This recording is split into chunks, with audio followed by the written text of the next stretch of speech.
They called each other brother. They wanted better wages and working conditions, and most important, to be treated with dignity and respect. They rejected racial segregation and insisted that their union should be open to everyone, regardless of racial background. They were longshoremen with rough-and-tumble reputations and hearts of gold. This is their story, how they organized the Hilo waterfront in the 1930s.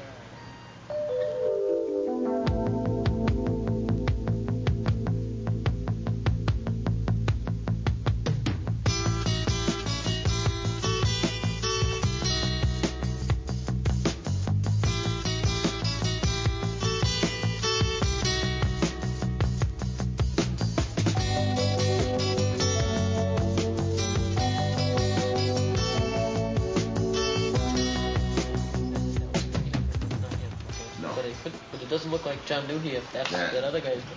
And isn't this guy the This is Chris Coneybe. Our story begins as some of the men who helped organize the Hilo Longshoremen's Association gather for a reunion and a meeting with myself and Bill Pewitt of the University of Hawaii's Center for Labor Education and Research. Bill is investigating a confrontation which took place between these men and police on August 1st, 1938. Understanding their history is necessary to his inquiry. Yeah. Right. But everybody had nicknames, yeah? Everybody. We never knew one another's names, all we knew by nicknames. Yeah. Pie face. My face, our feet. My face, yeah. Our feet. There's duck feet, too, huh? Duck feet. Yeah, he's still around. Yeah. Chicken. Chicken little. What they call you guys? You guys, come on, fess up now. Did you have a name? What were your names? You guys have names? No, he was known as Kahe. This guy is Rosha. I was known as You Tower. never call him Okano? Well, they call this guy Makuli, huh? He's a No great matter how young he was, he looked Makuli.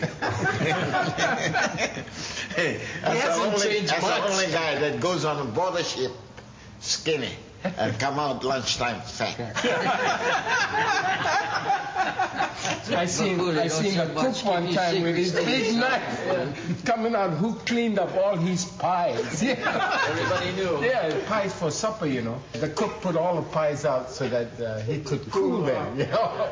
You guys come along, take them right down there, the hatch, number 4 hatch. It was really tough. You know, like now you get a lot of machinery, you know, everything is machinery. Them days, all you got to work by hand. Everything you pick with your hand. No more muscle, no more strong. You know, you can't make a go. They don't know, they won't pick you up. You got to be strong.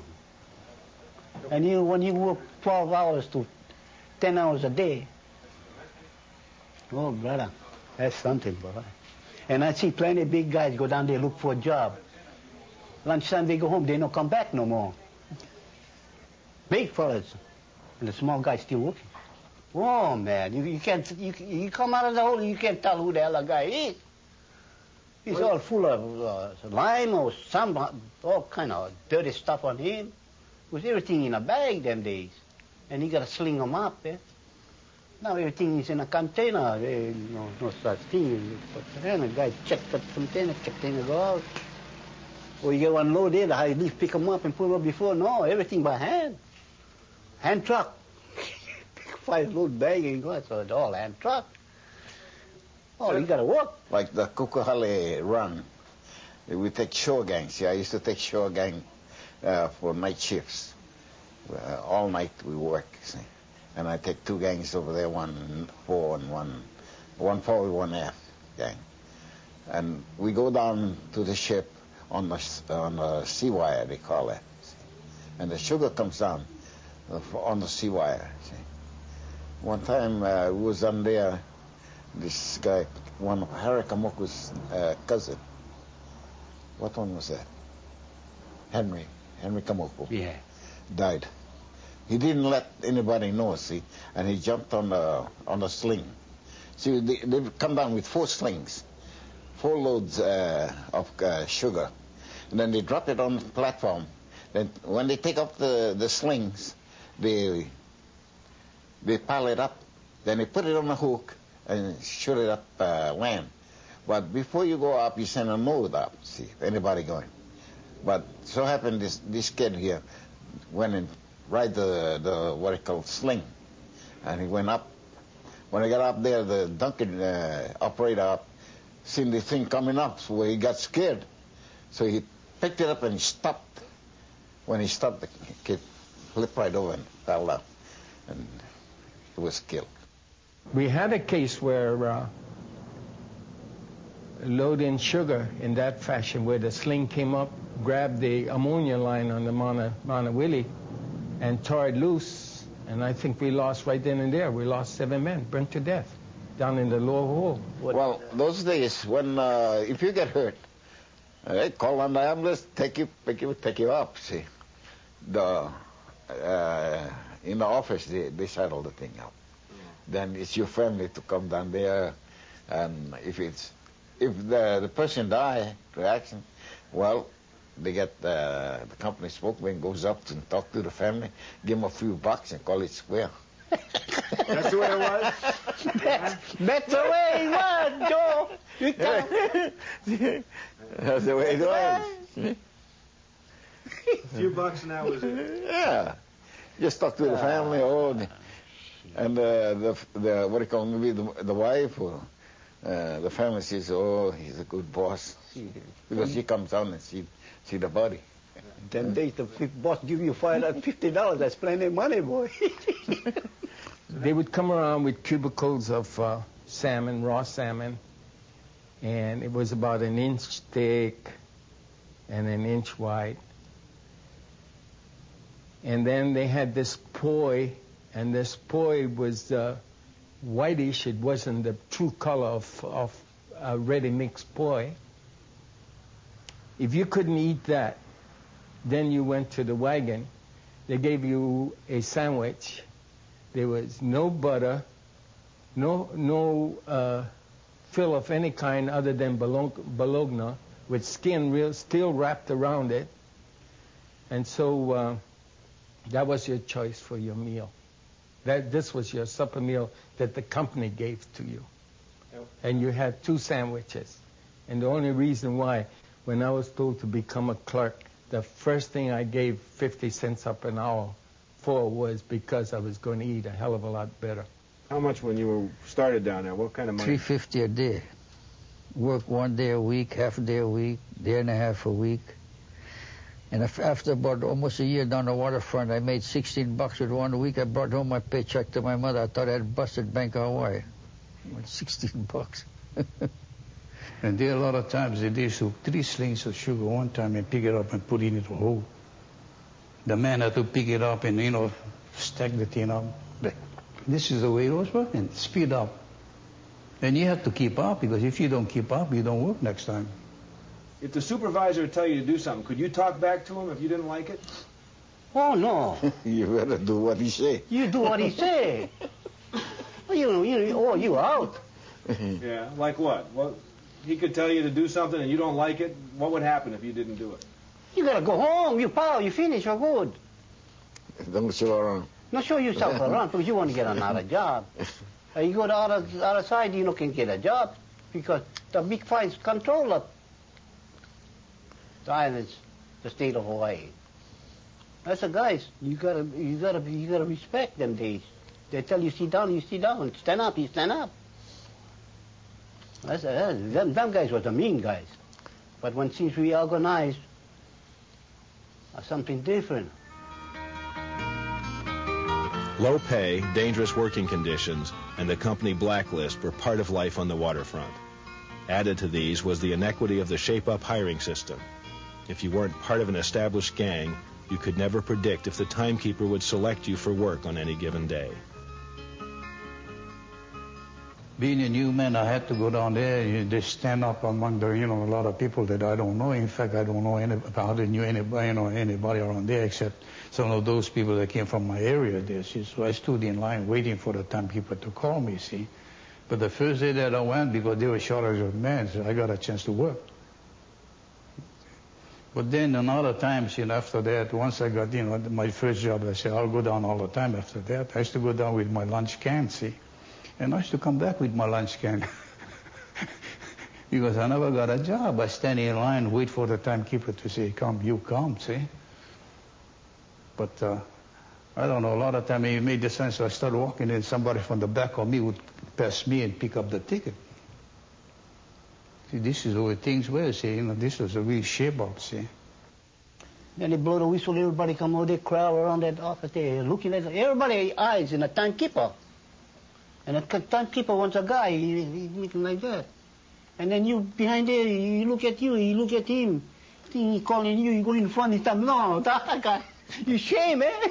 You know what I mean, eh? That's how you used to call a guy like that.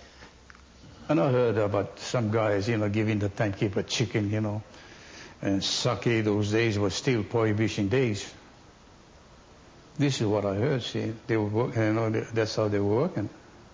If you were a good basketball player, brother, you had a job for the basketball season. Well, the workers that needed the money to feed their families didn't have any work.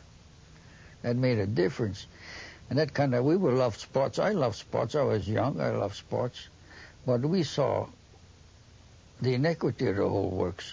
They were taking away food for the people that needed food on their tables to help somebody else just to get the glory of having a championship team and this, a championship team and that. That wasn't right. When Harry Kamoku returned home to Hilo from the mainland, he brought union organizing experience and new ideas to offer dock workers who were fed up with conditions. I admired that man. And then, he too was a seaman for a spell. And somehow these seamen, many of them didn't have education, but when they came ashore and talked, they talked as though they had a degree. I mean, they would discuss things in the ship's forecastle on the way, and so you would listen to them. Besides, they saw many things in this world. He started young and he went to sea. Then came in 1934 strike. They had this West Coast Seamen's strike. Yeah. So he got in with the West Coast group. Then from there, they study. See what happened to other people. See, other unions, other group. Their mistake. That's what they learned. See. Well, we have been talking about a union from 1929. We go try help, or we'll try make union. That's a good idea, but we got to watch the step. How we going to do? Why? Because if the company find out, we won't reach the first base. They were afraid. See, because the boss telling them, you join the union, you out.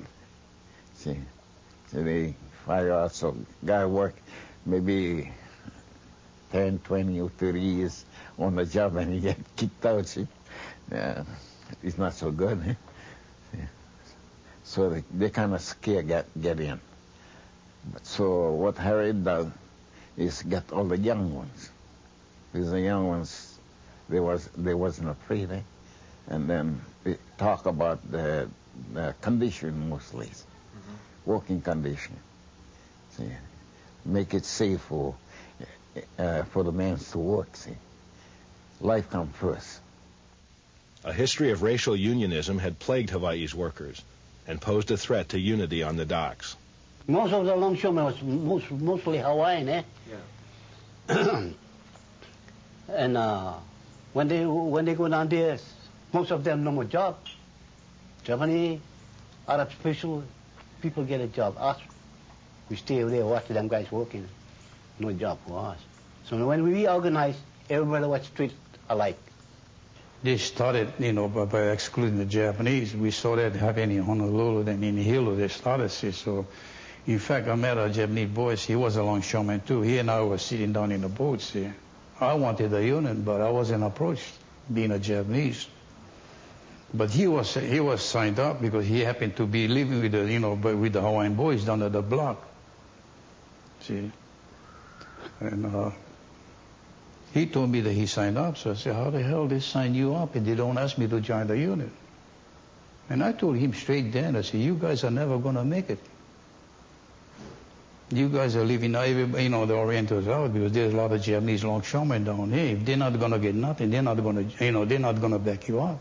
And I told them, you guys are going to flop. But somehow the Hilo, Harry Kamuka and all those guys finally they say, hey, let's take everybody. We don't care what nationality. See? Because what Harry Kamuka tells us, you are brother under the skin. Maybe it's white on the outside, but under the skin, the same kind of blood. All red. So, brother under the skin. Stick together. They stick together. The Hilo longshoremen all stuck together. I know of an incident where, we're back with the superintendent, a big Hawaiian, over 6 footers. He was a big guy.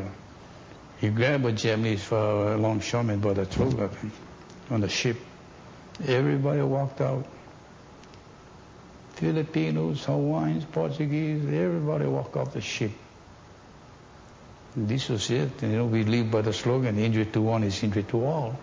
And this, I think, was one of the incidents that really built the union, I think, helped build the union. In November of 1935, the Hilo Longshoremen's Association was formed. If there was a beef with management, work would stop. And with the support of sailors, ships would be tied up until grievances were resolved. They ended the shape-up, put limits on sling loads, broke the blacklist, and improved pay. Belief in principle saw them strike for 109 days in support of West Coast seamen, and in 1937 their strength compelled employer recognition. It was also in 1937 that Hilo was granted a charter by the International Longshoremen's and Warehousemen's Union of the CIO.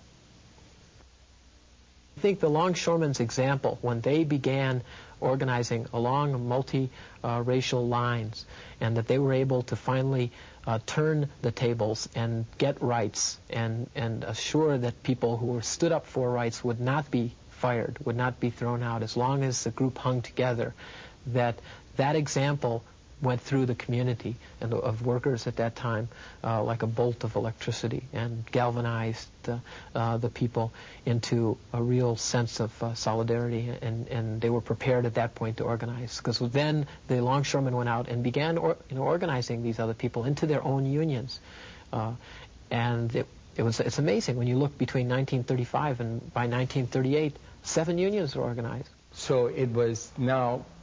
We try to get more people organized. There are people in the automobile industry, people in the laundry industry, and the transportation industry, more warehousing people. So if you get everybody organized, you're going to be strong, because anytime you strike, nobody's going to come in. They'll respect you because they're one of you. So that we could raise the standard of living, so that we could all speak in one term, you might say. We all would become a big family of workers, of laborers, all striving to attain our goals. With this philosophy and history, it was no surprise that Hilo unions would show support for Inter-Island Steamship Navigation Company workers when they went on strike in 1938. What they didn't foresee was getting shot. I think that the event happened on August 1st the way it did, maybe because of what had happened the week before, when the first time the YLLA came in, staffed by all non-union scab labor. And at that point it was sort of an impromptu demonstration that took place because there were longshoremen who were working at the other pier on another boat, and they saw it come in, and they just went over on their lunch break. We went down to the docks. The longshoremen were all down there. We went down to the dock, and we stopped, protesting, calling the guys, some of the guys scabs. Some guys call them scabs, see. And the cops came inside, tried to break us out, And this is where they had the tussle. Apparently there was pressure placed upon the Inter-Island Steamship Company as well as upon the local authorities by the Chamber of Commerce at Hilo to continue service to the island during the strike. So then they did. They said, well, okay, we'll have to do it. We're going to have the YLLA come back, and the Inter-Island Shipping Company says, we're not going to put up with the boat coming back, or we're not going to have the boat come back unless the police department can guarantee safety. Sheriff Martin and Lieutenant Warren and Deputy Chief Pakele. And they had drawn up very clear plans, and they had a map laid out of the area. They were going to have 2 different police lines. They had organized the police force that they had at that time into 3 different brigades: a gun brigade, a club brigade, and a tear gas brigade. They were going to use the tear gas first, and they were going to use the fire hoses, and then, if need be, if the demonstrators came any further or closer to the ship, they were going to shoot into the crowd with the riot guns. Police planning assumed Union violence, and they were totally unprepared for what they got. A highly disciplined, peaceful assembly which adhered to principles of passive resistance. We formed ranks on Silver Street. We checked everybody for weapons of any kind, knives, pocket knives, and stuff like that, rocks, anything that could be injurious. In other words, we were policing now the group so that no one would go astray and do something and, you know, get us all mixed up or mixed up with the law.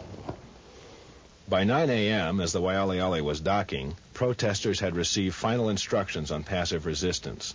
Provision was made for children to remain with babysitters, and more than 250 people, representing 7 labor organizations and supporters, stepped off in ranks to march to the pier.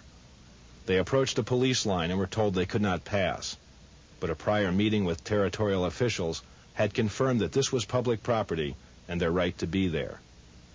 As they approached the second police line, they encountered the first use of force against them. Then the police started to throw tear gas. They throw tear gas, and they were in the front. Well, they grabbed the tear gas, they threw them back. And a lot of them was National Guard. I was in the National Guard, too. So everybody that they could pick up the tear gas, they threw it back, see. The cops started running away. That opened the way for us to move inside. And the fire department was there with a wagon, and it was shooting water at us too. One wagon. They were pumping the water out of the bay, and they were shooting at us. After the cops pulled back, we all moved inside. We came to a place, we sat down. Everybody sat down. Some of the guys were singing songs, and some guys were cracking jokes and laughing and so forth.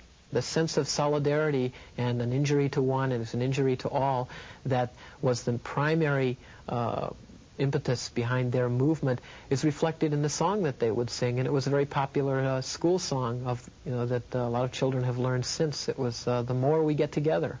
And it goes, the more we get together, together, together, the more we get together, the better we'll be. For your friends are my friends, and my friends are your friends. That was the song, believe it or not, that these longshoremen and these other union members were singing as they went down the line. There were women in the demonstration as well as men, and they were totally unarmed and peacefully demonstrating. And the police were just simply, not prepared to handle this type of a situation.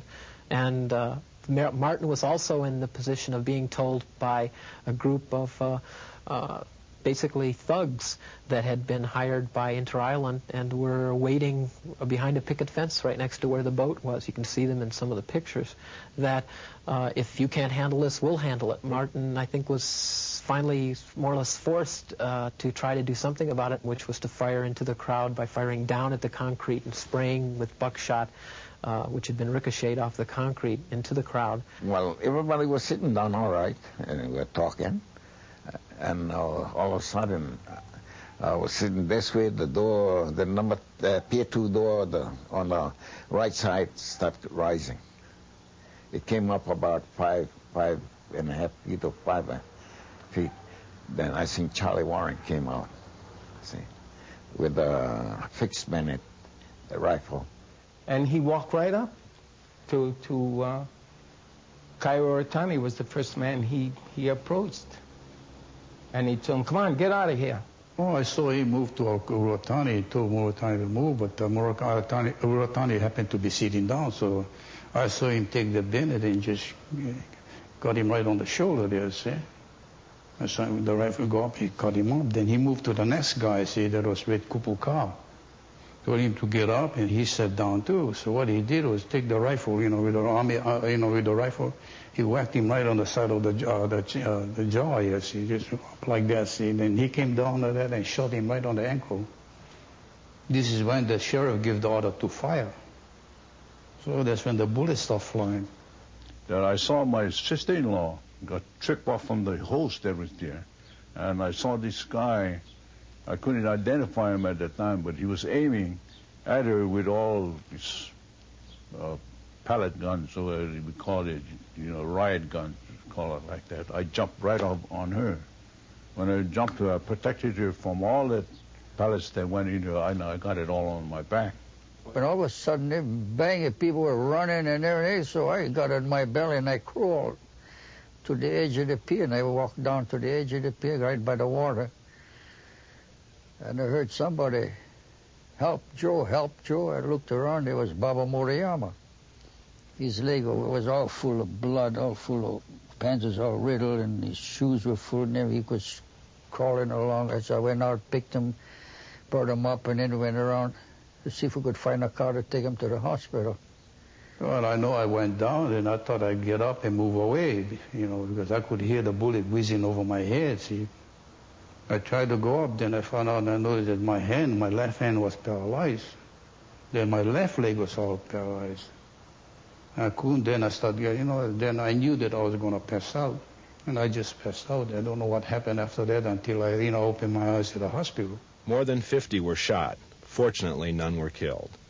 It was called the Hilo Massacre, and the aftermath saw a huge groundswell of support for Hilo's Union men and women. Rather than the end, this marked the beginning of renewed efforts to bring unionization to the unorganized.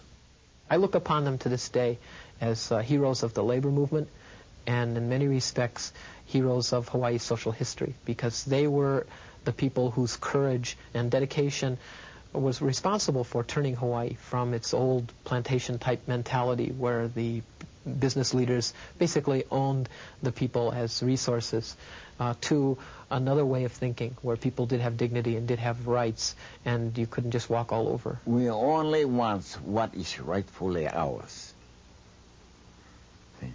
Just give us what rightfully ours. We ain't asking too much. We ain't asking to take over anything. All what we ask is our safety, working condition, and what rightfully ours. Our life is ours. It's not for you to take.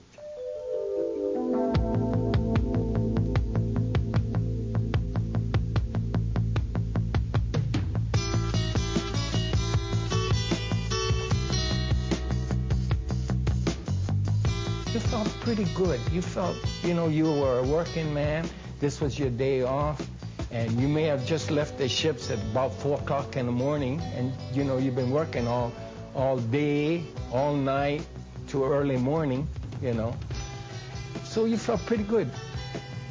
You had a wife, you had children. That's where I felt. I wasn't ashamed of that job. Until today, I'm still proud that I was a longshoreman and a stevedore.